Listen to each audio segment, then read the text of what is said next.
নমস্কার সবাইকে, এসে গেছি আবার আপনাদের সামনে একটি নিউ ব্লগ নিয়ে। আশা করি আপনারা খুব ভালো আছেন।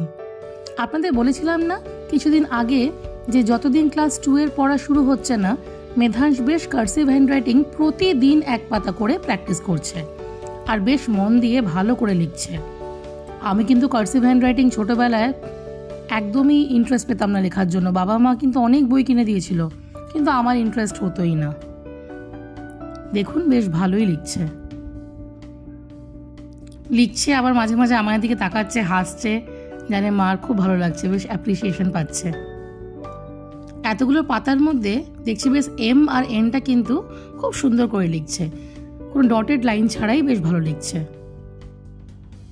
এখানে হাজব্যান্ডের লাঞ্চ প্যাক করে দিলাম, ডাল, শাক, ডিম সেদ্ধ আর ভাত। আর দেখুন ডিনারে আছে এগ ভুর্জি আর রুটি। এই খাবারের কম্বিনেশনটা কিন্তু আমার দারুণ লাগে। এই দেখুন মেধাংশের নিউ বুকস অ্যান্ড কপিজ এসে গেছে। যখন ছোট ছিলাম তখন নতুন বই আর খাতার যে একটা সুন্দর গন্ধ ছিল, খুব ভালো লাগতো। আর প্রতি ক্লাসেই আমরা ভাবতাম যে খুব সুন্দর করে প্রথম দিন থেকেই ভালো করে লিখবো, পড়বো, মানে লিখতে হবেই, পড়তে হবে, এরকম একটা ডিটারমিনেশন থাকতো। তারপর তো আপনারা সব জানেনই যা হতো। বেশ অনেকগুলো খাতা বই দেওয়া হয়েছে, আলাদা করে ক্রাফট ওয়ার্কের জন্য মেটেরিয়ালস দেওয়া হয়েছে। এই দেখুন ছেলের ইন্টারেস্ট অ্যান্ড কনফিডেন্স, নিজের কপিতে নিজেই নাম লিখবে। আমি তো সব বাবাকে দিয়ে দিতাম, মানে মলার দেওয়া, লেখা সব বাবাকে দিয়েই করিয়েছি, কিন্তু ছেলের বেশ ইন্টারেস্ট আছে দেখে ভালোই লাগলো। নিজের কাজ নিজেই করা উচিত। পরের দিনের জন্য ব্রেকফাস্টে ডিমের পোচ করে নিচ্ছি, খুবই তাড়াতাড়ি হয়ে যায়। আর ব্রাউন ব্রেড ছেলের জন্য ডিম দিয়ে ভেজে নিচ্ছি। এটাও একটা টেস্টি রেসিপি, বাচ্চারা খুবই তাড়াতাড়ি খেয়ে নেয়।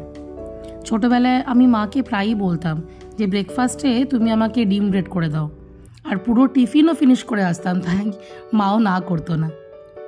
আর এদিকে দেখুন ব্রেকফাস্ট আমাদের প্রায় রেডি। মেধাংশ কিন্তু অল্প অল্প করে নিজের হাতে বেশ ভালো করেই খাওয়া শিখছে। আর আমাদের ব্রেকফাস্টে আছে ভেজ স্যুপ, এগ পোচ আর ব্রেড টোস্ট।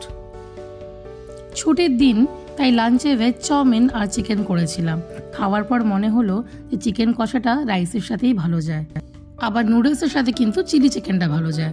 তাই কম্বিনেশনটা এখানে ভালো হয়নি, তাও একটা ডিফারেন্ট ট্রাই করা হলো, খেতে খুব একটা খারাপ লাগেনি। এই দিকে দেখুন তারপরের দিন কি বৃষ্টি। বেশ অনেক দিন ভালোই গরম পড়েছিল, বৃষ্টিটা খুবই দরকার ছিল। আজকের ব্লগটা এখানেই শেষ করব, আবার আসবো আপনাদের সামনে একটি নিউ ব্লগ নিয়ে। যদি ভিডিওটা ভালো লেগে থাকে তাই লাইক, শেয়ার আর সাবস্ক্রাইব নিশ্চয়ই করে দেবেন। Thank you for watching.